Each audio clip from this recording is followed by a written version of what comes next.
Welcome to On the Table with Ashley, a podcast where I explore ways in which we can lead more fulfilling lives and amplify human connection by communicating with less judgment and more respect. It's my absolute pleasure to welcome Tom Buday to On the Table with Ashley today. Tom is a brand and marketing professional, having spent 37 years at Nestle, ending his tenure there as global head of marketing and consumer communications in Switzerland, a role he held for 12 years. Tom is now the Chief Marketing Officer for Emission Free Generators, Inc., a pre-revenue startup aiming to bring zero-emission electricity in a portable, easy-to-use generator to the market. Tom received his undergraduate degree in marketing from Penn State University and his MBA from the University of Cincinnati. Tom also offers his marketing expertise to lucky recipients like me. And when he's not mentoring or working, you can find him skiing the mountains of Park City and improving his golf game. Welcome, Tom. Thank you, Ashley. Thank you for joining. So I always like to start just hearing a little bit about you, where you grew up, and what kind of kid you are, if you're willing to share that with us. Yeah, sure. Well, first of all, thanks for having me. It's a pleasure. I grew up mostly in Pittsburgh, Pennsylvania. My family moved around a bit, but I would say Pittsburgh is where I spent the biggest part of my childhood. What kind of kid was I? I would say I was really into sports. So playing sports, watching sports, reading about sports. I was into all of it. And we had a family dog, and I loved to spend time with our dog. And you still love dogs. My wife and I still love dogs. I would say I'm at an even higher, more emotional, perhaps irrational connection to dogs, but that's something we can talk some more about. Yeah, definitely. Yeah. Okay, great. And what do you think led you to the field of marketing and branding and like a focus on brands? Did you have anything in your childhood where you were, that particularly led you to that, or interests, or what do you think that was about? I think not so much. I remember when I went to Penn State, like most people, at that stage of life, and I think that's probably true even now, although you would know better than I do, having two sons who were kind of approaching that same age cohort. So I didn't really know what I wanted to do. It was just fun to go to Penn State. I got into the College of Business, like a lot of my friends, because it felt, pragmatic. It was kind of a worst case, I can leave with a business degree and I can do something. And then as I got into business, I started to learn about the different departments or specialties. Didn't particularly like accounting or finance or supply chain. Marketing I found really, really interesting. And to me, it was interesting because marketing, as you know, and as I think you're discovering more and more in your current venture, is it's got elements of creativity that are super interesting. But on the other hand, it's got elements of analytics and data science, and even back in those days. So it's got this broad spectrum of ways that you can use your brain.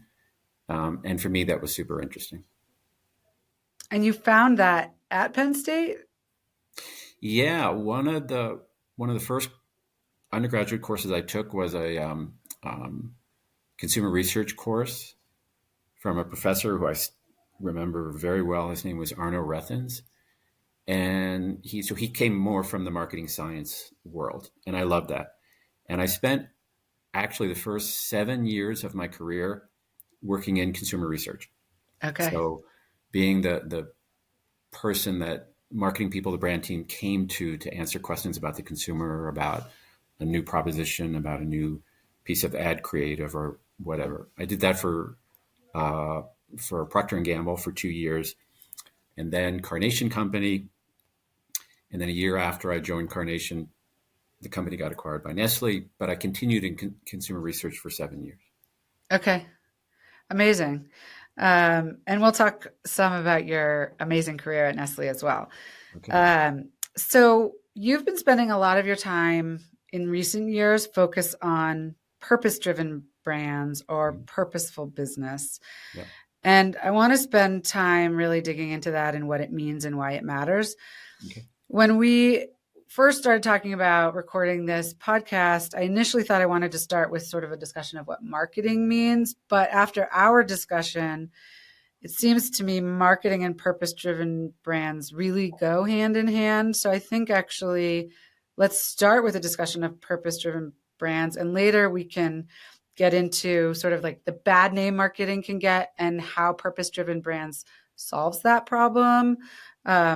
And how they're tied together. So maybe we can just start by, can you tell us what a purpose driven brand or business is and why it matters? Sure. So for me, a purposeful brand or business, and I use the terms interchangeably, not because they're exactly the same thing, but for me, a brand is kind of the identity through which a business, and not only a business, we can talk later about personal brands, Yes, I want to talk about that. but if we start with just kind of the business context, a brand is the identity and the voice through which a business and the people inside that business express themselves. So if you work for Nike, you talk on behalf of Nike, the company and the brand. So for me, a purposeful brand is one that does three things really well. First thing, most important thing, meaningfully enhance the lives of customers or whoever it is the brand aims to serve. That's what you get paid to do. That's how you earn. That's how you attract and retain customers and their loyalty. So that's the first thing. Second thing, operate efficiently. So don't waste shareholder capital. Make careful decisions about where to spend money and where not to spend. And otherwise, if you don't do that well, you won't have the chance to do the first thing for very long. And then the third thing, and the one that is kind of the subject of a lot of attention and debate and disagreement and culture wars, even, is contribute positively to society and the planet, but really important, do so via your core business operations. Don't, as your first priority, don't spend a lot of energy and effort on so-called cause-related marketing campaigns that have nothing to do with your core business operations. Take care of your business. So if you're in the coffee business, as Nestle and Nespresso are, look at your value chain, look at where you touch elements of society and the environment. So for coffee, it's quite simple, looking at kind of the beginning of the value chain, which is working with coffee farmers and growers and helping them produce coffee most efficiently, but also in an environmentally friendly way. Agriculture, as you probably know, is one of the biggest contributors to greenhouse gas emissions and climate change. So a lot to be done there to reduce carbon emissions and to improve the sustainability of coffee farming. There's a whole community human aspect because coffee farming doesn't happen without farmers and people and families. So Nestle works hard to make sure that they work with farmers in a way that ensures that those people and their families and their communities have a livable wage and a Yeah. quality of life. So that's all sort of front end stuff, and then towards the back end of the supply chain, using Nespresso again as an example. We've got these coffee capsules that, if not taken care of, if not returned back to Nespresso from the consumer after use and properly repurposed or recycled, end up in landfill or the natural environment as solid waste, and that's not a good thing. So look at your value chain, take care of your business, do what you need to do to make a positive impact to society and the planet. Don't get distracted by the next shiny object of cause-related marketing unless it's core to your business, central to your business. Focus where you have proximity, knowledge, and expertise, but also where it's important to the future sustainability of your business. If coffee farming is no longer environmentally sustainable, if the fields and the soil used to produce coffee no longer are viable for producing coffee or for growing coffee, if coffee farmers no longer have a livable wage, it's game over. Essentially, it's Right. game over. So do what you know how to do and do what's important for you and your shareholders to do well over time. So let's talk about an example where it was more cause related and wasn't directly, just to sort of like highlight the difference. I Yeah. think you told me about, maybe it was a Dove example. Dove is one I can talk about, but I think maybe a better answer to your question Okay. is General Mills had, and I think still has, a brand of yogurt called Yoplait. General Mills is a great company, a company I have a lot of respect for. Has a relationship with Nestle, actually a joint venture in the breakfast cereal category. But for the longest time, they had a cause-related marketing effort whereby if consumers, after consumers consume the product, they would send the lids from the yogurt pots back to General Mills, and General Mills would make a contribution to the Susan G. Komen Breast Cancer Research Fund. An absolutely worthwhile cause, something that's worthy of,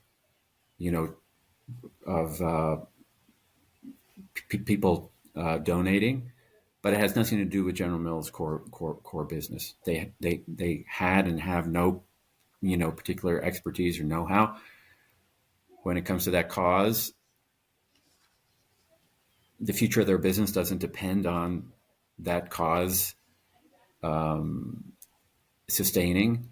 And not surprising to me, they ended up, after many years of running that cause campaign, they stopped it. So And if you Google it now, you will see it no longer exists. can you talk about how it either dilutes a brand or somehow is detrimental to the brand, even though it's a good cause in and of itself, if it's not tied to the know-how of the brand, that it actually can be Yeah. detrimental? Well, the first thing I would say is, in my opinion, it's not particularly helpful to shareholders,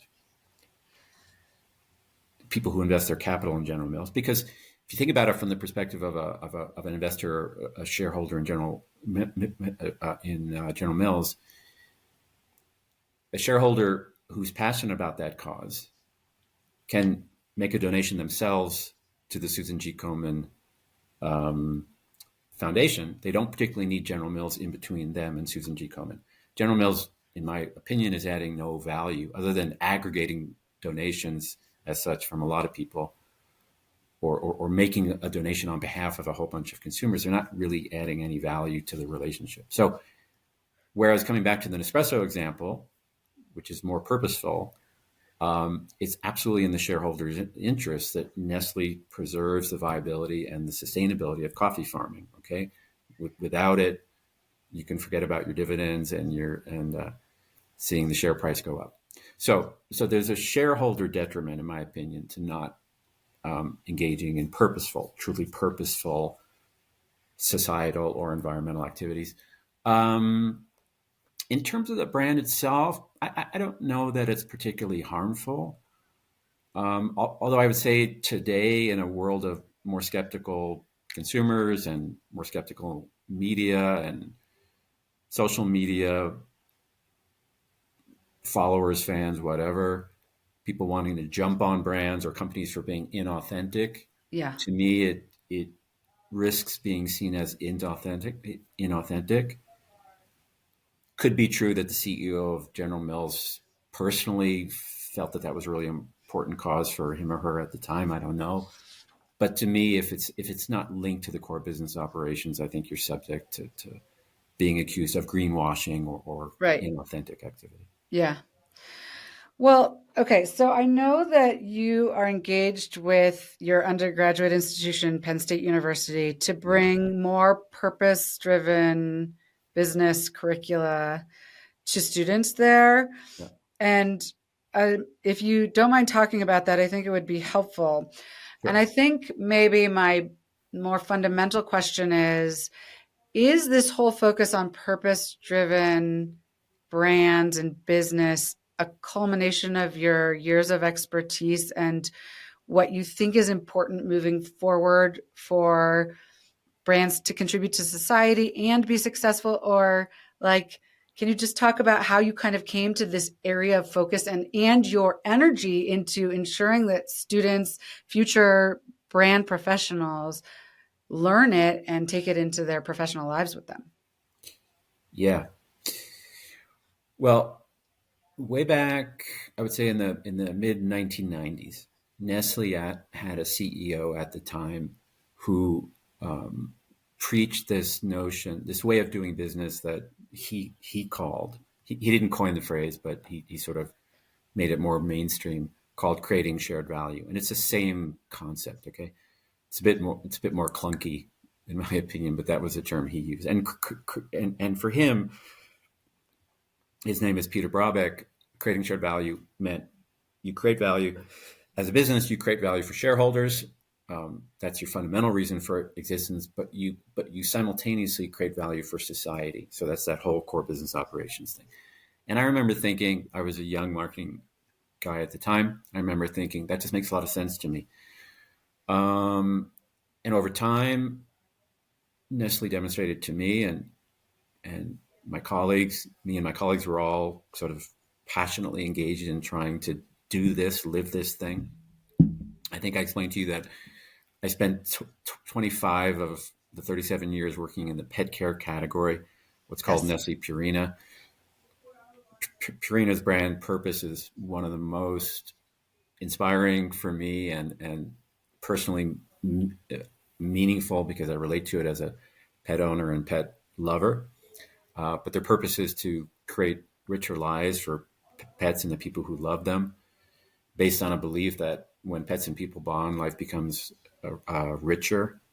That just to me felt right, and it was absolutely in Nestle Purina's wheelhouse to do that well. That was their business, to create richer lives for pets and the people who love them, and to get paid for that, to monetize that. So I saw, that's when I realized that this intersection or natural connection between making a lot of money, satisfying shareholders' greed, if you will, for getting a return on their investment, but doing good for society, that's something you could do without being accused of inauthenticity or wokeness or you know yeah. And then I would say more recently, this whole ESG topic has gotten so political, and I think it's a shame. And my fear is that if we don't get sort of focused on the essentials, on what's to me logical and pragmatic and appropriate, it's going to get washed away. CEOs and companies are going to run and hide. They're already starting to do that.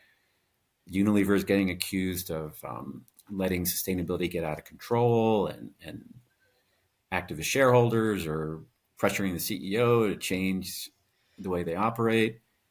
And I think it would be a shame to see all that good work disappear because the inauthentic, greenwashing, cause related marketing, short term opportunistic stuff predominates the conversation. I think it would be a shame to see that happen. So, anyway, back to your question. That's why going back to Penn State, knowing the dean of the business school and the faculty and the marketing department and many of the students who may hopefully include one day your son, um, I just thought they would benefit from this. They would benefit from a kind of a very specific focus and a development or a reshaping of curriculum and extracurricular activities to sort of think about purposeful brands and purposeful business in a specific way and to kind of own that. And then I would say the last thing is looking at the higher education, the business higher education landscape in general. I don't think any university and any business school is doing it particularly well. So I saw it as an opportunity for Penn State to get ahead. Yeah. So let's talk for a minute about the controversy around the ESG in public companies and greenwashing. And I think it actually also ties to when I was saying earlier, there are a lot of people who feel like marketing is a bad word because it's trying to get people to buy things they don't need. I actually think marketing, when it's done well and appropriately, is sharing with people the products that they do need and want.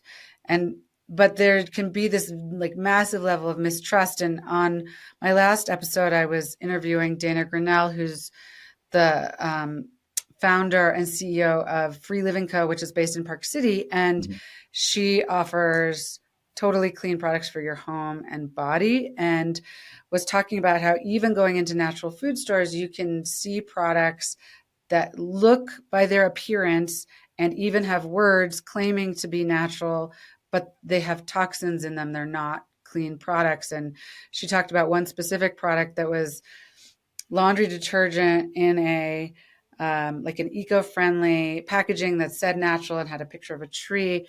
And the ingredients were not at all clean ingredients. Yeah. And that creates a lot of distrust with consumers when consumers figure it out, if they figure it out. Yeah. And I think the whole ESG thing is kind of that on a macro level where companies, whether it was due to pressure from ESG companies, and I've heard that where they were like trying to create a public issue and then come in and agree to solve it, like pay us money and we'll solve it, or activist shareholders or whomever, I'm not really sure. And maybe there were some shareholders who wanted companies to, be more involved in sustainability or this or that, but didn't have the ability to say, to say it should be purpose driven, it should be focused on your core competency. Yeah. I think there are a lot of reasons that it kind of got out of control. And hopefully what will happen as this settles down is it kind of comes back to exactly what you're saying, which is, yes, we should have ESG, but it needs to be tied to your business. It can't just be some random stuff or frankly, some like extras. You're just spending shareholder money so that in your 10K, you can write about the things that you're doing, which I think happened a lot, honestly. Yeah. Right. And that's not good for shareholders at the end of the day. Yeah. So hopefully kind of it all comes back around to this purposeful brands and tying together your core competency as a business with whatever you're doing, whether it's sustainability or a living wage to coffee farmers. It could, I think, have lots of different forms. Yeah. Yeah. And I'll go back to Nestle one more time because apologies to your audience for, but it's what I know. So I think, it's better to talk about what I know than what I don't know. Nestle was given a gift, and this is going to sound strange, but I think you can relate to this because you went through a similar experience in your corporate life. The gift that Nestle was given is way back in the 1970s.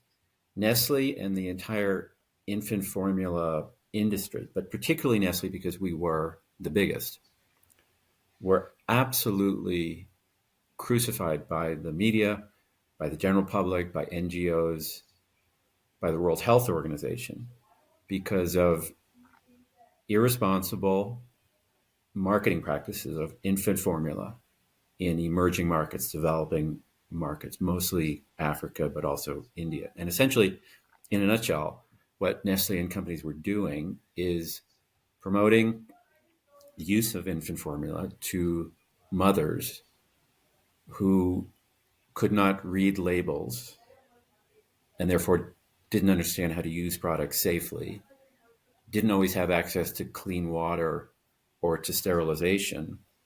Another reason why they couldn't use products safely. And as a result of that, were misusing products and children were getting sick and even dying. This got brought to the attention of the World Health Organization. There was a Senate hearing in the U.S., which you can Google, and it's just interesting to watch Edward Kennedy grilling a hopeless Nestle executive trying to explain himself in front of this person. I know you've been in a situation like that, but this crisis just rocked the company, absolutely shattered the confidence of the company. And this was all well before I joined the company. By the time I got to Switzerland at the headquarters in my last role as head of marketing, and I was looking at, one of my jobs was to look after the Nestle enterprise brand, the corporate brand, Nestle Good Food, Good Life, the Bird's Nest, and all that stuff. And I noticed that the company was really quiet. They were very shy. They avoided the public light as much as possible. Nobody wanted to talk about Nestle corporate brand, and I didn't understand why. And then I started to talk to the old regime that had been there a while and understand. And this is why the crisis just devastated them. And so they got very conservative. They wanted to avoid even the appearance of greenwashing or cause-related marketing, which, the big risk is that kind of cause-related marketing stuff can be seen and is often an attempt to divert attention away from what the business is actually doing to some nice cause. And Nestle really tried hard to avoid that. And then when they came out of the sort of the shock and depression period of living with the crisis and what had been done and how the world saw Nestle, they came out of it much better, in my opinion, with a much more pragmatic and healthier perspective on what their role in society was and how they should communicate that. So anyway, long answer to your question, but that's what shaped my perspective on the whole thing. And yeah. Yeah. I guess, I mean, I think it's true in life generally. Sometimes we have to go through difficult things to get to a better place. And it's not fun while we're there, but in Nestle's case, they came back much stronger. So, yeah. What's the and there's a expression? lesson there. Never waste a good crisis. Or Yeah. And there's a lesson there that, I think it's amazing that you're taking this to Penn State, that you're trying to sort of not just, beyond the people you can work with directly, but creating an ecosystem where people can take this into their lives and into the world. So yeah. That's awesome. Okay, I want to talk about the brand essence exercise. So Yes. This is an exercise that you took me through with my company, Âme Atendre. And I know you've done it with, you did it at Nestle and you've done it with many other companies and people. So at first I want to talk about it at a corporate level, and then I want to talk about it at the personal level. Yeah. So can you describe the exercise and why it's a critical step for companies to undertake, and what you're encouraging brand owners to accomplish or articulate through the exercise? Yes. So the basic idea is that, for any brand, it's important to define in simple words why the brand exists, why and how the world in which the brand operates will be a better place as a result of the brand existing and doing what it does, what it aims to do. Okay. Pretty simple conceptually. Most people agree, yeah, that's worth putting into words, but too often it's not done well, and it's not done at all. And if that's the case, the efforts to go behind the brand get pretty scattered and incoherent and inconsistent, and shift, radically one year to the next. And so in my experience, successful brands define their purpose, are clear on who it is they aim to serve, are clear on the fundamental benefits they aim to deliver to those they serve,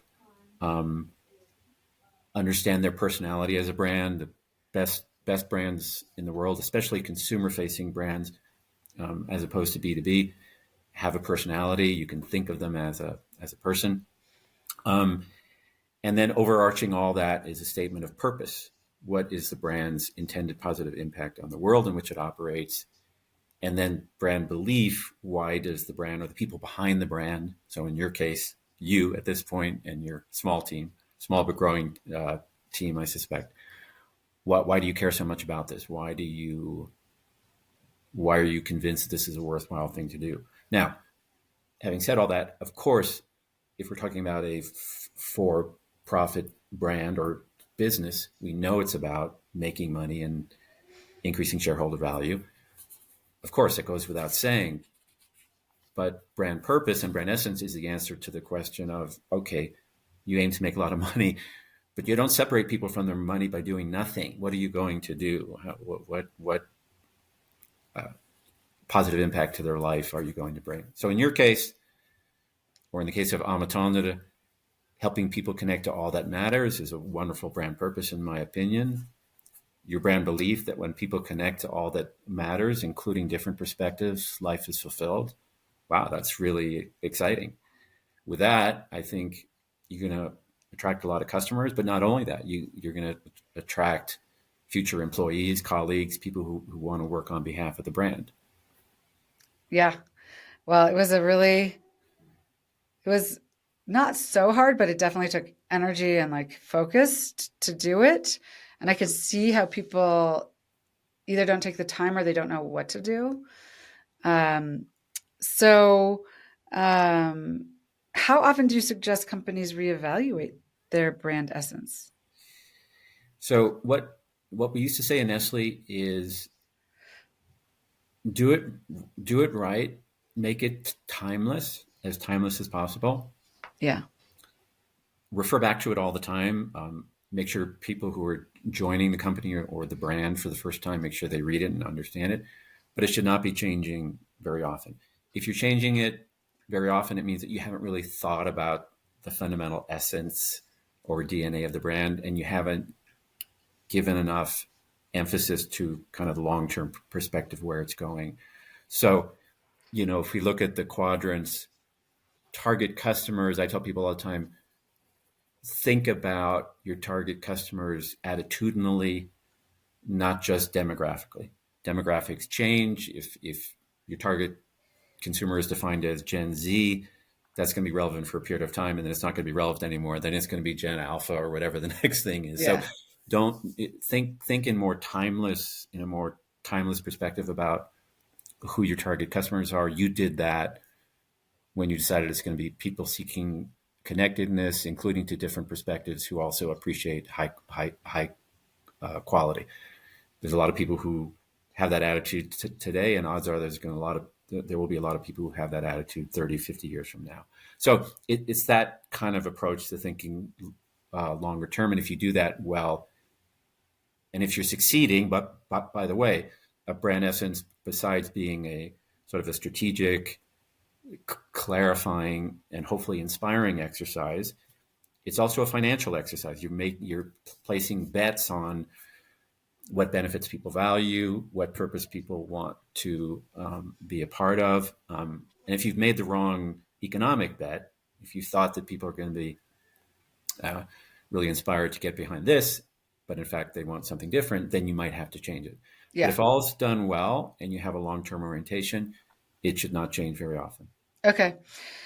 And I was telling you that my sister was in town this weekend with her husband and twins who are looking at colleges. And I was talking with my niece about, does she have any idea what she wants to do? And similar to you, she really doesn't yet. She has some like inklings, but she's not sure. Yeah. But she was talking about how, and I hear this a lot from people her age, she really wants a job eventually that is meaningful to her, that she's, that she feels like she's giving back and not just a place to go and make money so that she can live a life. And on the one hand, I totally understand that. And on the other hand, I feel like in other countries and places, people take pride in any job. It could be cleaning the floors, teaching, or running the company, right? And you could have equal pride in what you're doing. And maybe the connection is the brand essence and the purposeful brand. So if my niece can find a company where she is aligned with the brand essence and the purpose of the brand, then maybe she won't really be so focused on which job she has within that company. And maybe you can share this, but you were talking about how much you loved working at Purina because of the brand essence and the purposeful brand and how you connected to it. And I thought maybe you could share that and just as a discussion about this, and because we do have, the next generation is coming, Yeah. and I think it's useful for them to hear.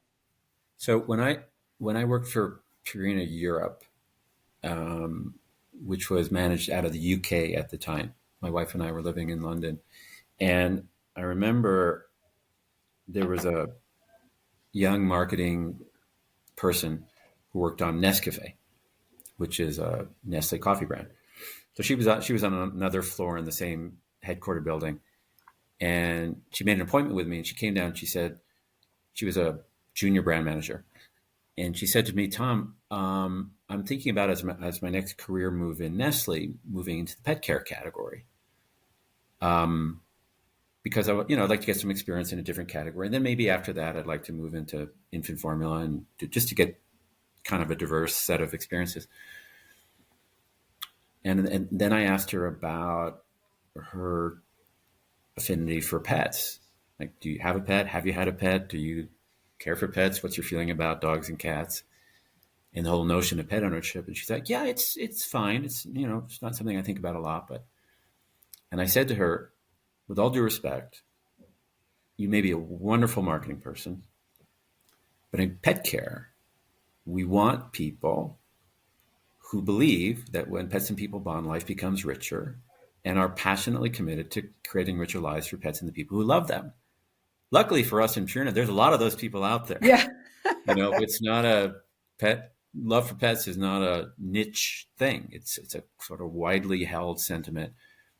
And of course, Purina looks for technical skills, leadership skills, interpersonal skills. All that stuff matters. But if you're not totally enthusiastic about what we're doing here, go do coffee. Yeah. Go be the best coffee person you can be. We're not particularly interested in people who are not totally aligned to what we're doing. So, and she thanked me and went off, and I think ended up having a very successful career in the coffee category. Anyway, it's really that simple. Just you have to care about what the company's doing, and the company needs to show with its actions that its core competency is aligned with all of its undertakings. I think those are two things as a prospective employee you can really look at. Yep. Absolutely you can. Yeah. Absolutely you can. Okay, so it's one thing for a small company like mine to take on the brand essence exercise and ensure that we're living up to it and, check in if there needs to be a refresh on the economic side as need be or evolve it. And it's another thing for a large multi-brand corporation. Like you told me that Nestle has 2,000 brands to undertake and keep current a brand exercise like in each of those brands. Yeah. So can you talk a little bit about the challenge for big companies and how they can do it well? And I'm sure sometimes it's not done well, and that probably shows up in the bottom line over time. Yeah. No, absolutely. Yeah. I mean, imagine I'm so envious of founder-centric brands and businesses like yours, because the founder, by definition, I guess, feels most strongly and most passionately about what the business is trying to do. And as long as the founder remains with the company, you kind of have that energy. Even if the founder is no longer a CEO and moves to the board or becomes an advisor, you still have that the original core conviction that was driving why the thing was created in the first place and what it's there to do. In companies like Nestle that have been around for 170 years now or something like that, and brands that 2,000 brands, many of which were acquired many years ago, many that had a founder, but that founder is long gone, nowhere near. You get young people coming in who are just discovering the brand for the first time. They'll work on it for 2 years and then move on to something else. It's hard. It's hard to marshal the same kind of conviction, passion, and energy for those things. And in Nestle, we always felt the risk was that brands become sort of conceptual vessels for people like the Nescafe lady work on Purina for a couple of years and go on and do something else. They don't really care about it. So the organization worked hard to make sure that wasn't the case. Purina did it their way, having this brand belief, using it as literally a screening criteria for people to come into the company. There's different ways to keep brand history and brand origin alive. They had people working in headquarters whose job was to sort of look after the long-term care and feeding of these brands and not let people come in for 2 years and drag it into a completely unrelated direction. So yeah, it's much, much harder to do, but the same principles apply. It's like, be clear on the purpose, be clear on why the thing exists, beyond making money, and try as much as possible to get people working on that business who actually care about it. Yeah. And do you think that needs to be like a centralized function to oversee, like somebody making sure, okay, Purina, are you, staying true to yours? Are you, are you So Nespresso or? yeah, so not to get too into the weeds, but Nestle has things called SBUs, which stands for Strategic Business Unit, and there's one of those for every product category. So there's one for pet care, one for coffee, one Okay. for confectionery, and one for ice cream. So they're not looking across the whole portfolio of brands. They're taking just a slice of it within a category, within a demand space, if you will. And their job is to look after the brands and kind of the long-term perspective of the category. I mean, it makes sense because it seems like it's almost like an accountability partner, because when you grow so big, it's hard to sort of be aware of, everything and what might be slipping, which could be fundamental. So, well, hopefully that will be a problem for me someday. But um, okay, I know that you've undertaken the brand essence exercise with the Snail Business Program at Penn State, Yeah. which led you to an interesting project using the brand essence exercise with individuals to define their own personal brands in a professional context. Can you talk about if this is an exercise every individual could do, whether it's for their professional lives or even for their personal lives? And do you think we could share like the format of it in the show notes so people could look at it and try to do it for themselves? Yes to all your questions. Yes. So if you think about it, the components of a brand essence make sense at a personal level for a person, an individual. Definitely in the professional context. I think also in the in a personal context. But let me talk about the professional context, because that's what I have experience with. All of us in the business world or the nonprofit world, if you're working in an organization of some sort, or even by yourself as an entrepreneur or founder, you have target customers. Customers broadly defined, those you aim to serve. They might be internal customers, external customers, colleagues, bosses, a board of directors, shareholders, consumers, pet owners, whatever. We all are servants to someone. So the notion of target customers can be defined. We deliver benefits to those customers, functional benefits, tangible, concrete things, emotional benefits. We want those people to feel a certain way as a result of us doing what we do. We have attributes, brand attributes, things about us, experiences, know-how, degrees, personality traits that allow us to deliver those benefits. Those can be articulated, should be articulated in my view. We have a personality, of course, which is our innate human personality that we bring into the business context and we leverage in one way or another. Because people in business, like people everywhere, want to engage with interesting personalities. And in my opinion, we should have a purpose. We should be clear on why we're doing what we're doing, why we're getting out of bed every day and doing the hard work that we do. Yes, to get a paycheck. Yes, to have career advancements. That goes without saying. But more fundamentally, more foundationally, when you think about it, life is short. Before you know it, it's over. So what do you want your impact to be? And then your belief, why do you feel so strongly about that? So as you mentioned, I recently did a project for a small consulting firm in the DC area where they wanted their kind of up and coming leaders to clearly articulate those things as support to career development, planning, and just kind of self-reflection, getting people to think, to just pause, not think about the day-to-day for a period of time and just reflect on why they're doing what they're doing. And we'll see what the results are, but I think it was a good exercise. The people involved, I think, got a lot of value out of it. And perhaps not surprisingly, most of them hadn't really given a lot of thought to those things. And it's important. Have you done it for yourself? I have. You want to share it? Sure. But you will not be surprised by this. My purpose, and this was my purpose, I would say, for the last 12 years of my career, and it is now, and I've delivered my purpose with you. Yeah. My purpose is to help brand builders and their brands win. And my belief is that all winning brands start with a clearly articulated brand essence. Okay, I have homework to do. I'm excited. And have you done it personally, like for your personal life, or not? No.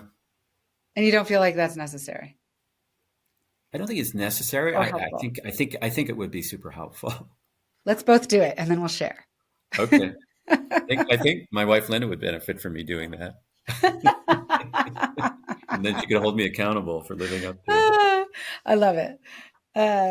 Okay. So I want to talk a little bit, because you spent so much time living out of the country. Yeah. You spent over 37 years at Nestle and lived in Switzerland for 20? 20, yeah. 20 years.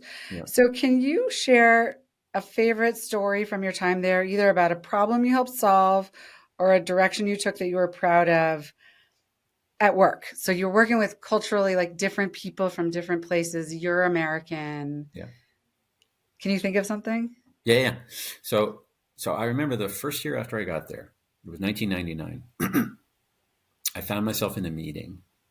I think it was an R&D meeting, talking about pet care. I was in the pet care strategic business unit at that time, looking after pet care strategy worldwide.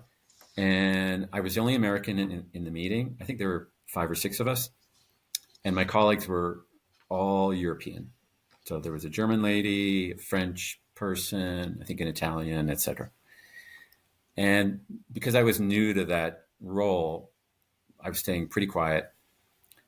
And I remember the people were just arguing endlessly, debating. And just when I thought the arguments were coming to a conclusion and a course of action, somebody else would start the argument again, and again they'd be arguing with each other. And at one point, I remember one of the ladies looked at me and she said, "Tom, you're new. How do you feel about this meeting so far?" And I said, "To be honest with you, and no disrespect to anybody, this is the most dysfunctional meeting I've ever been in." And they all turned around simultaneously and looked at me like I was crazy. They couldn't believe I said that. And another person said, "Tom, actually, this is a really good meeting. This is a highly productive meeting." And I came to learn that in general, of course there's exceptions, Americans tend to view business meetings and handle discussions and debate and arguments in a very particular way.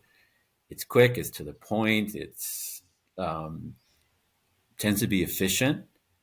And Europeans in general are quite different. They like to debate and argue, and they don't see problems with taking a meeting that Americans could have done in 15 minutes and making it an hour and a half, because it's just the way they express their ideas. It's the way they persuade each other. It's the way they do things. And it's not right or wrong or better or worse. It's different. So that was my first realization that I'm entering a world of differences in the way people relate to each other, the way they handle meetings, the way they present, the way they interrelate, and so on and so forth. So that's one kind of little thing. In terms of taking pride, I mentioned the Nestle infant formula crisis and the fact that the company went quiet for a long time, I was very proud to have been one of the people instrumental in getting the company to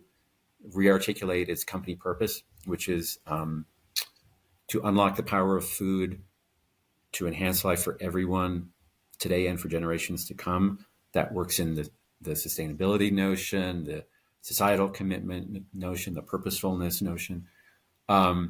We brought that to fruition, got it approved and endorsed about 2 years before I left, and I was happy to see that. Great. Yeah. And then more on the personal side. So you and Linda lived abroad for so many years. I think it's a really interesting topic. Most Americans don't do that. I spent a year in France in college, and I think it's just incredibly useful to see how other people live. Yeah. Culturally, to see how they eat, to see how they shop, to see how their relationships function, because it gives us more perspective. And as Americans, sometimes we don't have enough perspectives. I also think it helps, I'm really focused with my brand and Âme Atendre, but also in this podcast, in increasing curiosity. And I think when you're exposed to different people, you become more naturally curious because you're aware that there are different ways that people do things. And like you said, there's not a right or wrong in many of these areas. So can you share one or two things that you loved about living in Switzerland, and one or two things that you found difficult, and more on the personal side, outside of work? So Switzerland, it's an incredible country. We loved our time there. The Swiss appreciation for nature and natural beauty is phenomenal. And one of the sort of quirky aspects of Swiss life is that the Swiss are they're very private people. They're also quite modest. They really like their peace and quiet. Very different from, for example, Italy, where noise and some degree of chaos is expected and embraced, I guess. In Switzerland, it's the opposite of chaos and noise. It's a very quiet, peaceful, super well organized, clean place. When we first got there, we were in a temporary apartment, and we were told by the HR people that now you have to understand, you're in Switzerland, you can't make a lot of noise. You have to be quiet, especially in an apartment. So the apartment rules are after 10 o'clock at night, you cannot even flush a toilet. Whoa. Yeah. As Americans, we thought to ourselves, oh my God, this is crazy. So if you think about that, you have to sort of adjust your daily habits to make sure you abide by that rule. So knowing that they really want quiet after 10 o'clock at night, we went out to dinner one night. And when we came back, we literally tiptoed into the apartment, took our shoes off, quietly locked the door, went to sleep. The next day, there's a knock on the door, and the neighbor downstairs says to us in French, as best we could understand at that time, she said, "Look, I know you're new here. You don't understand the rules, but I couldn't help but notice you came in last night and you were very loud. Please try to be more quiet in the future." And we looked at each other like, oh my gosh, that's amazing. So that's kind of I don't know if quirky is the right word, but the very specific, special nature of Switzerland and Swiss people. It's not easy to get to know people there. They're very polite and cordial, but making friends is hard. The good news is when you do make friends, as we did, and I would say mostly Linda, because I was in the work environment all the time and I was traveling a lot. Linda was meeting many expats, but a lot of local people as well. Once you build their trust and establish a friendship, they're friends for life. Yeah. And we have Swiss friends who we will always be friends with. That's amazing. And I know Linda had a really special book club in Switzerland, and she's still in touch with them on the books that they're reading. So I think that's amazing. I've never quite found my book club here. So, and this question you may already have answered, But I wanted to ask if you could take any fundamental principles from your experiences in marketing and purpose-driven business and branding, and let us know how we could bring those into our own personal lives. Um, People talk about having a personal brand, and is there a way to sort of take these principles from your entire work life and just a few nuggets that people can take to improve or think about? Maybe it's just articulating it, but to take into their personal brands. You know, we don't have children, and spending time with parents, people, friends of ours who do have children, like you and Carlos, I appreciate how much parents, good parents, like you guys are, how much you're living for your children. The closest I came to the realization of, living for others, serving others, is about mid-career, about midway through my career. I realized that I didn't have natural leadership skills. It didn't come easily to me, the notion of being a servant leader, if you will. To be honest with you, I was quite selfish. I wasn't rude or, dismissive of others, but I didn't invest as much time in understanding and developing and supporting people, particularly my team, as I should have. And once I came to that realization, it was like my productivity and my team's productivity increased dramatically because people knew I was there for them. So anyway, I don't know if that answers your question, but that realization stays with me now in my post Nestle days. And you and I both read the book, From Strength to Strength. I thought by what's the guy's name? Albert C. Brooks. Arthur Brooks. Arthur C. Brooks. Yeah. And I thought it was a pretty sort of profound deep dive into thinking through the second stage of your life or your career or your post-corporate career, and how you're going to, what kind of impact you want to have, what kind of purpose you're going to have, how you're going to meaningfully connect to people. And I spent a lot of my time with the younger members of our extended family. So not our children, but we have a lot of nieces, nephews, young people who are effectively nieces, nephews of ours. And I spent a lot of time trying to help them.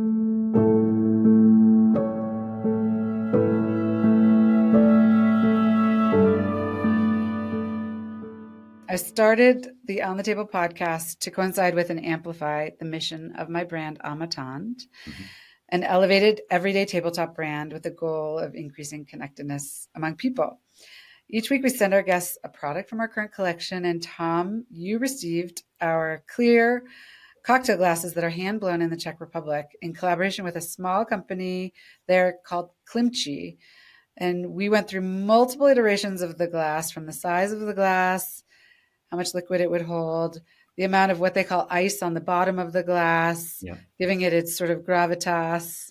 You're going to show it to us? Amazing. As well as the optics. This is not vodka, though. No,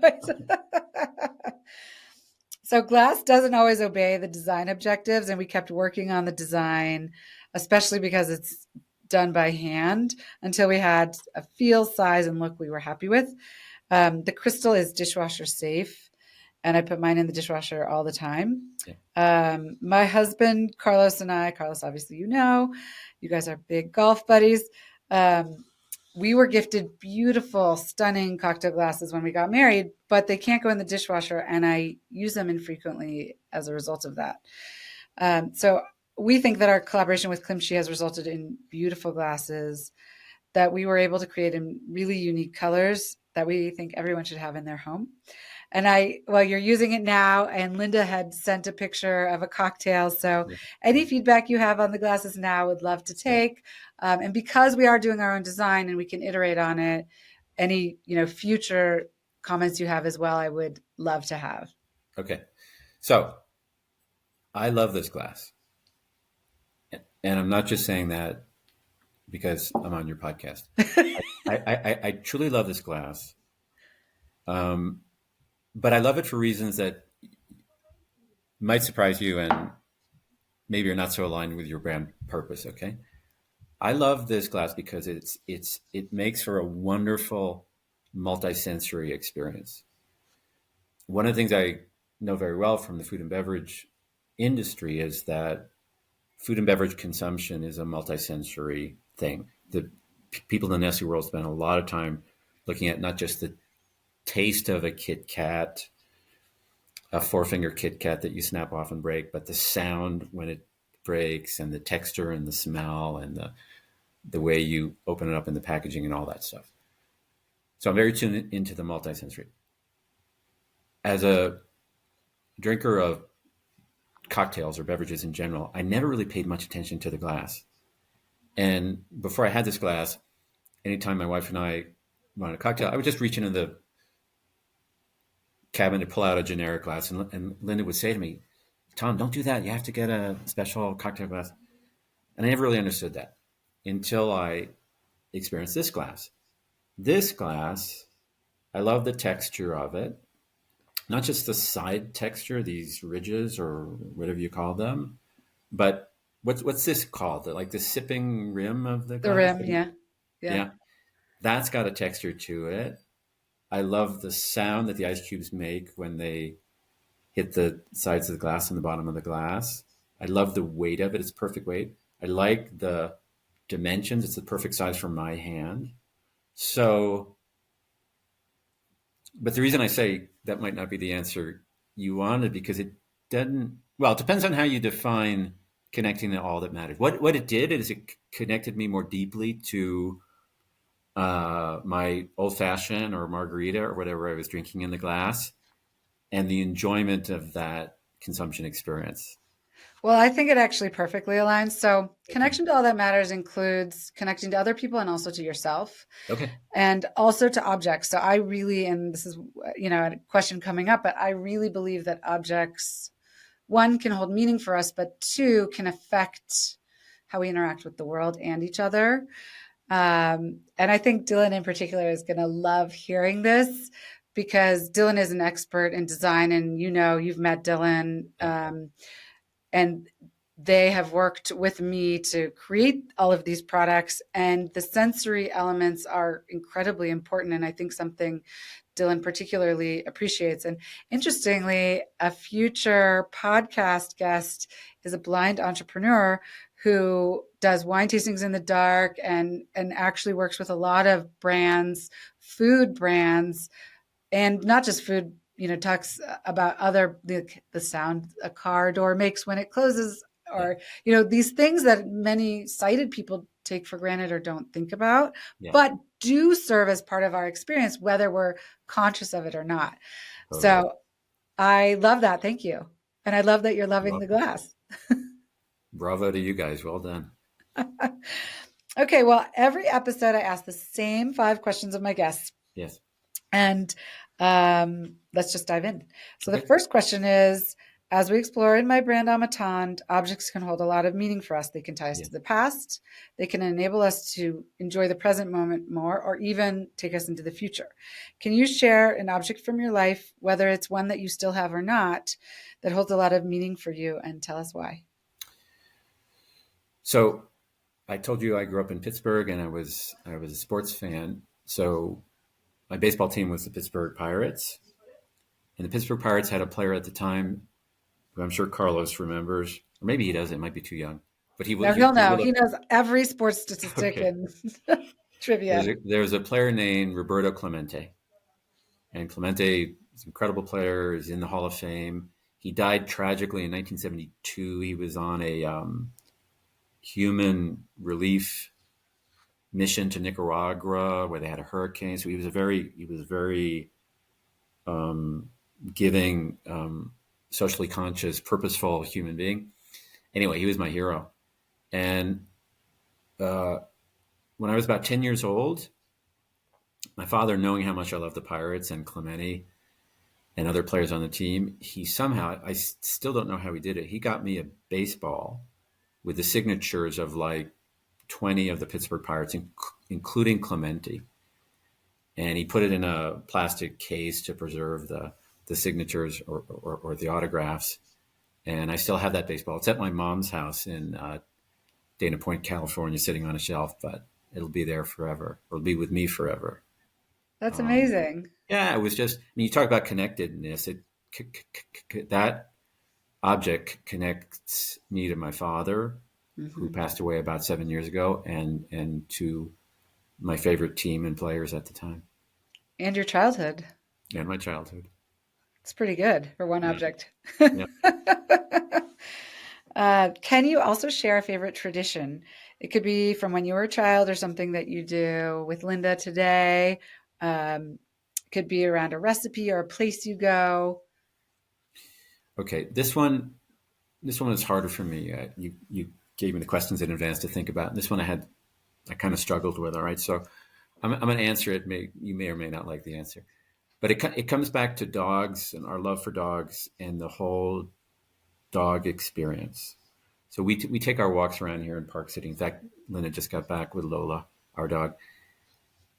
Park City is a very dog-friendly town. You know, a lot of people refer to it as Bark City.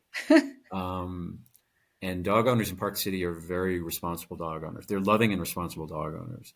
And there's many locations where you take your dog outdoors off leash. So we go to Willow Creek, Run Amok, and we always encounter Park City dog owners, dog lovers with a similar affinity for dogs.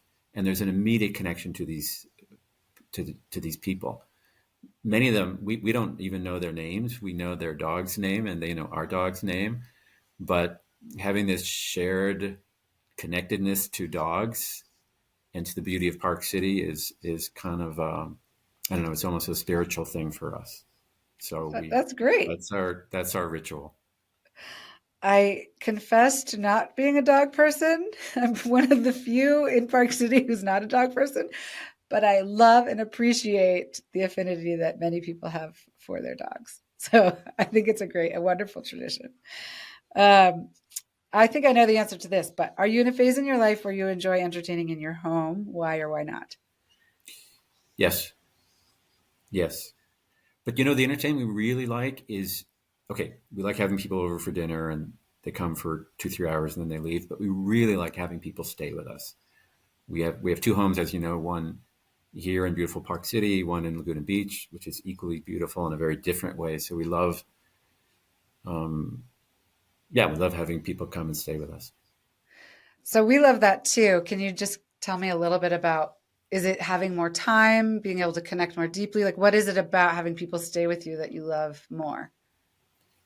It's the time, it's being able to connect more deeply. It's having the moments, like having the quiet moments when you're just getting up, you're still wearing your pajamas, you're having a cup of coffee, you're looking out at the mountains. That's, when you get together for dinner for 2-3 hours, it's great, but you sort of force a whole bunch of conversation into a short period of time. Everybody's trying to express themselves. Sometimes people are talking over each other. I don't know, when you get people to stay for a weekend or 3-4 days, it's more drawn out. It's less forced. It's more relaxed. Less scripted. Less scripted. Yeah. I agree. And you learn things about people when they stay with you that you wouldn't otherwise learn, which I also think is very wonderful. Plus, I never thought about this, but you get a lot of one-on-one conversations that you don't get at a big dinner table. Right. Dinner table is great having everybody together, but the one-on-ones where, you get an hour with this person or half hour with somebody else, I like that as well. Yeah. Okay, you already told us about From Strength to Strength, but is there any other top resource that you would recommend? Could be related to purpose-driven brands. Maybe you should write a book, Tom. Maybe that's in the works. I don't know. It could be a website or a course, or just anything else that you want to tell the listeners about. No. Okay. I've exhausted my answers and I've run out of energy. So I need an espresso to revitalize. Okay. Last question, I promise. Yeah. What do you do for yourself? Maybe it's have coffee. Do you have a practice, a focus, a habit, or a daily routine that contributes to your success or just your well-being? I mean, I'm a regular fitness exercise person. I always have been. That's really important to me. I do it crazy early in the morning at times when most other people are asleep, including my wife and our dog. So that, and then your husband will appreciate golf. A fairly recent entry into the golfing world, and I love it. It's super challenging. It's precise. It's got this whole vocabulary and set of equipment. It's interesting. And you talk about multisensory, the sound of a well-struck golf ball off of a driver is wonderful. And no, so yeah, exercise, golf, skiing, of course. But Okay. those are my things. Wonderful. Thank you so much for joining me today. It has been wonderful. I've learned a lot. I know our listeners will learn a lot. And I look forward to our next outing, which will probably be skiing, although I think Carlos is coming out to play golf with you soon too. We're going to do the simulator on Sunday, and then then in a couple of weeks we're going to play golf. Perfect. Okay. Talk to you soon. Okay, Ashley, it was a pleasure. Bye. Take care.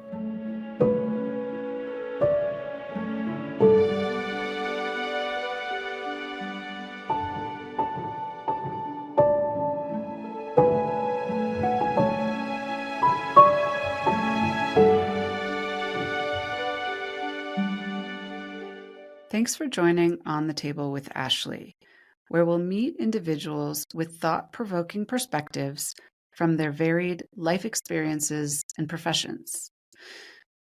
On the Table will cover any topic you or I can put on the table with the goal of increasing curiosity, respect, and understanding while decreasing judgment, even when the issues discussed have sharp and contrasting viewpoints. On the Table also bridges to my company, Âme Atendre, which has started with the goal of helping people connect more meaningfully through straightforward, skillfully made, bespoke home goods. Check us out at âmeatendre.com. That's AMEATENDRE.com, or on Instagram at Âme Atendre. And if you have ideas for future podcast episodes, shoot us an email at reachoutanytime@âmeatendre.com. Thanks for listening.